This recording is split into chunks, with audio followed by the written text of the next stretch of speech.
आपकी आंख को ढक लिया, इसलिए दिखाई नहीं देता। अगर बादल को आप साफ कर दो तो सामने आपके सूरज, चांद और सितारे। तो आपकी अंतर जीवात्मा की आंख और जीवात्मा के कान को ढक लिया और सुनना और देखना बंद कर दिया। अगर वो पर्दा बादलों की तरह से हट जाए तो परमात्मा और परमात्मा की सृष्टि सामने आती है। जब दिव्य नेत्र ज्ञान चक्षु साधक का जब खुल जाता है और जब कान खुलते हैं और वो देववाणी, ब्रह्मवाणी, वो अनहद वाणी और वो शब्द है और नाम जब प्रकट हो जाता है और कानों को सुनाई देने लगता है तो 24 घंटे एक क्षण भी बंद नहीं होता। हर वक्त काम करते रहो, लिखते रहो, पढ़ते रहो, खेती करो, दुकान करो, कुछ भी काम करो, देवियां खाना बनाए, घर का काम करे, बच्चों की सेवा, 24 घंटे सुनाई देता। ऐसा रस, एक रस बरसने लगता और 24 घंटे चेतना रहती। सोते में भी बरसता, वहां भी चेतना है और वो तंद्रा अवस्था में सो लेता है। जैसे ऐसा मालूम हुआ कि न मैं सोया न मैं जगा, ऐसी तंद्रा अवस्था में वो लेट करके अपनी नींद को पूरा कर लेता है। बस इतनी थकावट आती है। वैसे तंद्रा में भी चेतना रहती है। तो ये साधक के लिए कलयुग में उस प्रभु ने और महात्माओं ने दया करके सुलभ कर दिया और ये बताया है कि अब आपको कठिन साधन नहीं करना है, कठिन ध्यान नहीं करना है, कठिन योग नहीं करना, कठिन नाम की कमाई नहीं करनी और कठिन प्रभु का स्मरण नहीं करना, सहज करना। और सहज ही से तुम नाम पर सवार हो जाओ। नाम एक रेलगाड़ी, हवाई जहाज है और वो इतनी तेज रफ्तार से आता और जाता है कि इसकी कोई कल्पना लेखे जोखे में किसी तरह गणित में नहीं कर सकता।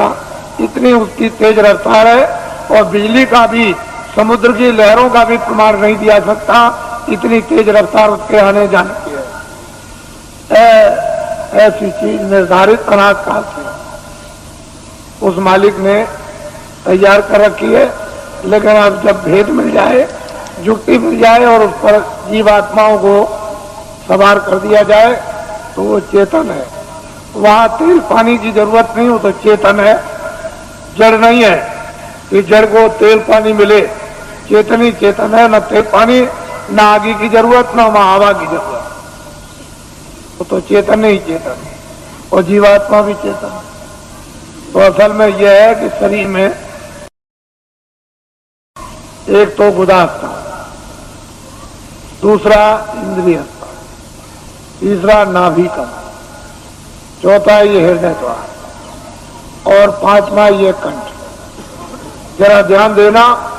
छठा ये है, ये भ्रिकुटी विलास आज्ञा चक्र, ये जीवात्मा बैठी है। गुदा चक्र पर गणेश जी का वास, इंद्रिय द्वार पर ब्रह्मा और सावित्री का वास, नाभि कमल में विष्णु और लक्ष्मी का वास और हृदय कमल में शिव और पार्वती का वास। और यहाँ कंठ में जो है वो आद्या महाशक्ति का वास और यहाँ स्वयं दोनों आंखों के मध्यभाग में जीवात्मा बैठी है। लेकिन इन नीचे के कमलों में ऊपर छाया है, उस छाया में छाया है, उसे जीवात्मा के प्रकाश में उस ऊपर की छाया का यानी कमल के अंदर गणेश जी का दर्शन, ब्रह्मा और सावित्री का और नाभि कमल में विष्णु और लक्ष्मी का और हृदय में ब्रह्म शिव और पार्वती का और कंठ में आद्या महाशक्ति का छाया के रूप में साक्षात्कार होता है। सही रूप नहीं, वो तो उनका रूप तो ऊपर सही है, लेकिन शरीर में कमलों में छाया पड़ी हुई है और सूरज के जीवात्मा के प्रकाश में वो छाया दिखाई देती है। तो योगियों ने इस छाया का अनुभव कब किया? जब सतयुग, त्रेता और द्वापर, जब शरीर में ताकत थी, अनुकूल साधन थे। गृहस्थ आश्रम परिवार अनुकूल था, खान पान पर पूरा नियंत्रण था, इंद्रियां उस समय पर दमन में थी, तब ये सब चीजें आपके लिए थी। लेकिन ये कलयुग में सब वर्जित कर दिया गया। ना गुदा चक्र का साधन, ना इंद्रिय द्वार का साधन, ना नाभि कमल का साधन, और ना मतलब हृदय का साधन, ना वो कंठ का। अब जीवात्मा जहां बैठी है, नीचे के साधन सब छोड़ दीजिए और यहीं से ऊपर चल देना। अब ऊपर मंजिल 5 और नीचे मंजिल 5, जहां जीवात्मा बैठी है दोनों आंखों के मध्य भाग में, ये तो जीवात्मा का शरीर में हृदय है, तो नीचे 5 स्थान और ऊपर 5 स्थान।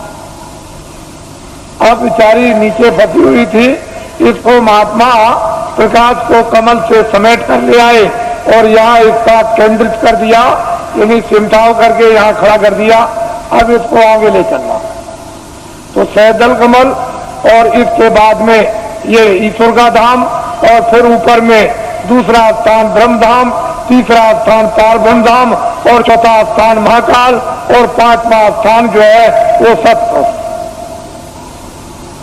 सूरत इस तरह से ऊपर से उतार कर और नीचे ला करके डाल दी गई, दोनों को आंखों के पीछे बैठाकर, और नीचे उतार दी गई जड़ता में। अब इसको होश ही नहीं, कब इसकी चेतनता बरामद होगी? ये बिना महापुरुषों के कोई काम ये कर ही नहीं सकता। और आपके कितने जीवन ऐसे चले बर्बाद हो गए। इसलिए आपको किसी को ऊपर का राज न बना। ऊपर क्या होगा? जहां जीवात्मा बैठी है आपको मध्य भाग में ऊपर किस्ती में वो दिव्य दृष्टि, उसमें क्या हो रहा है आपको कुछ पता नहीं। लेकिन जब साधक, जब प्यास लगती है, भूख लगती है, इच्छा जागती है, सब होती है, रोता भी है और जीता है, प्रार्थना भी करता है, जब वेद मिल जाता है तो स्मरण भी करता और ध्यान भी करता है, तो मैं पढ़ता है और संसार से जीतता है, अपने काम से जीतता है। तो जब कुछ ही दिनों में, महीनों में उसका काम बनना शुरू हो जाता है। क्योंकि महापुरुषों की जब दया, समावेश और सहयोग जब उसको मिलने लगेगा, जल्दी काम हो जाएगा, फिर देर नहीं लगेगी। इसलिए महापुरुषों की दया और उनका सहयोग, उनकी शक्ति का अवश्य ही लेना पड़ेगा, क्योंकि अपने पास तो कुछ है नहीं। जब उनसे कुछ लेंगे तभी काम होगा, बगैर उसके नहीं होगा। तो मैं ये काम तो मामूली समझता हूं, इस काम को तो कुछ नहीं समझता। बस केवल इतना ही है कि आप खड़े भर हो जाओ तो ये काम कुछ नहीं। ये भौतिक काम, सांसारिक काम, गृहस्थी का काम, खेती का काम, दुकान का काम और दफ्तरों का काम, ये काम कुछ नहीं है। इसको तो आप करो निमित्त मात्र। इस पर भी एक पैर रखो, उस पर भी रखो। ये गृहस्थाश्रम है शरीर रक्षा का, तो एक नाव पर पैर रखो, एक गृहस्थाश्रम की। ये बाल बच्चों के पालन पोषण और परिवार और समाज, इसकी सेवा के लिए एक नौका ये, और एक ये नौका है जीवात्मा को पार होने की, ये नौका है शरीर रक्षा की। तो जब महात्मा मिल जाए तो धीरे से दोनों पर पैर रखवा देते हैं। इस पर भी जमाए रहो, इस पर भी जमाए रहो, और दोनों का बैलेंस अभी बराबर रखो।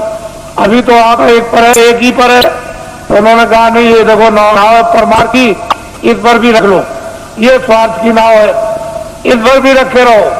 इस पर तो धीरे धीरे अपने उपदेश के द्वारा और दया के द्वारा और शक्ति के द्वारा धीरे धीरे वो जो स्वार्थ की नाव है सांसारिक, उसका जरा सा पैर का हल्कापन और परमार्थ पर जरा वजन ला दिया,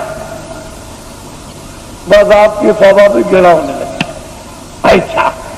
इच्छा इन इच्छा नहीं, अरुचि होने लगी, तो धीरे धीरे धीरे धीरे उस पर जमा होने लगा। शरीर की ताकत का एक पर जमा हो। अब वो इस तरह का आपका हो जाएगा कि इस पर तो जमा हो गया और ये निमित्त मात्र रह गई। बस जब तक रहो तब तक ये निमित्त मात्र बस असली है। तो ये अंदर में उस पर जमाव कर लो और ये तुम्हारा इसको बिगाड़ना नहीं। तो इसलिए हमने तो कोई ऐसा काम रखा नहीं है कि आपको गृहस्थ आश्रम का कोई काम बंद करना है। कपड़े पहनो, खाना खाओ, खेती करो, दुकान करो, दफ्तर करो, बच्चों की सेवा करो, आए गए का सत्कार करो, और जो भी रस्म रवाज उसको भी करो, ये सब करो। हमने सब प्रकार रखे।